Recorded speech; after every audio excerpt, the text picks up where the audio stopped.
You know who storms the field? Kansas storms the field. Stay behind in the stands where you belong. A panel of Louisiana sports experts giving you the hot takes all season long.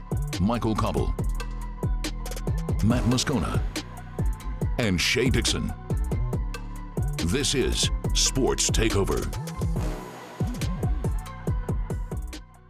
Yes, it is. Good evening and welcome into Sports Takeover. I'm Michael Cauble alongside Shea Dixon of On3.com, the Bengal Tiger, your source for LSU recruiting news, and Matt Moscona of After Further Review on ESPN Radio here in Baton Rouge. Guys, a winning weekend for the LSU Tigers. It wasn't pretty necessarily all the time, but it was exciting. A thriller in this one as LSU takes down Arkansas, needing a last-second field goal to do it. The Tigers, the 34-31 victor in a game that had a little bit of everything.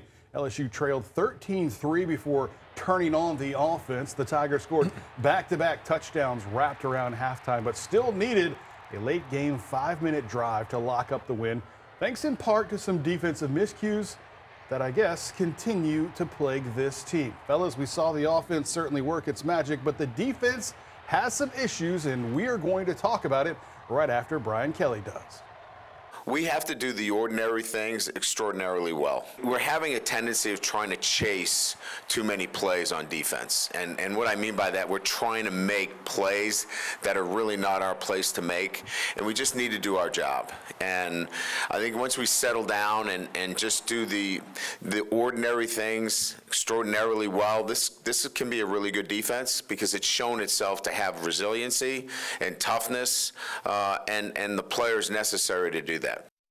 Brian Kelly channeling his inner Sean Payton, just do your job, needs to be printed somewhere, I guess, inside the building because, guys, that's what it comes down to. There's a couple of big plays that let Arkansas stick around in this ball game. We're going to talk about them. But let's start with your initial thoughts on the game. Matt, we'll start with you. Offense looking sharp, a little sluggish to start, but they got things rolling. I will never again talk about the LSU-Arkansas game with respect to where it falls on the calendar.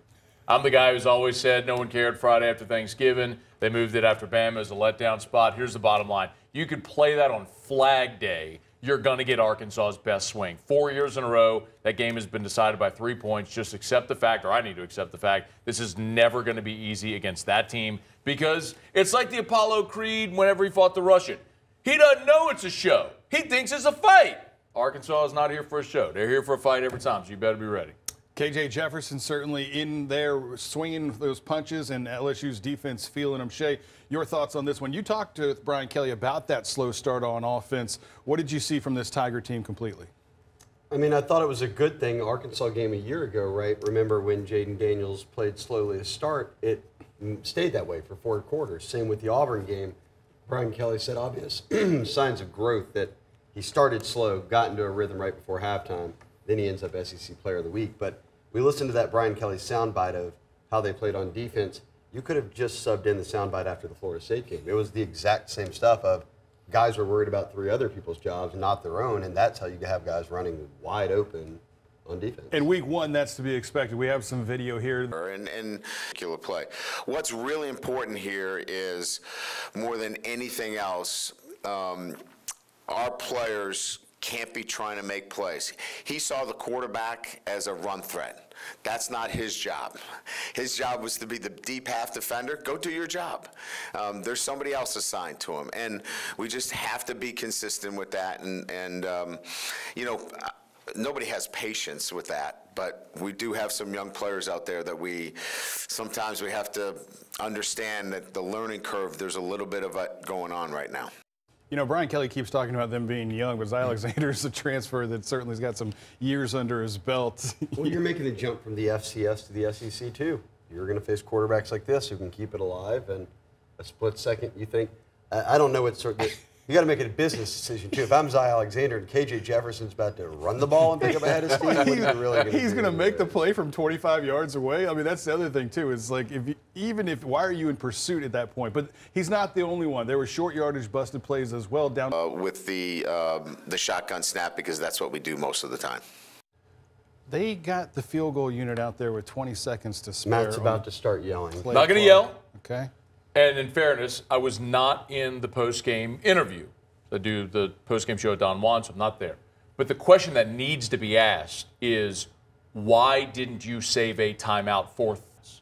If anything goes wrong on third down, if the snap is low, if the snap is high, if Jaden slips and goes to a knee, if, God forbid, there's a pressure and you get sacked, you're going to overtime.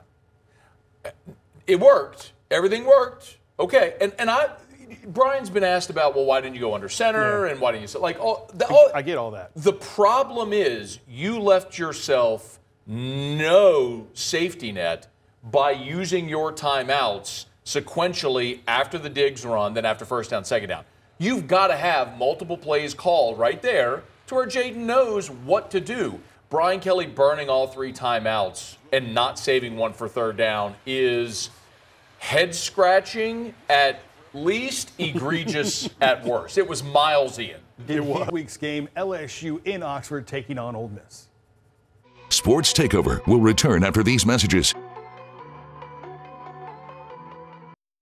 Now, back to Sports Takeover. Outstanding offense, number 2 in the SEC. Tough, physical quarterback.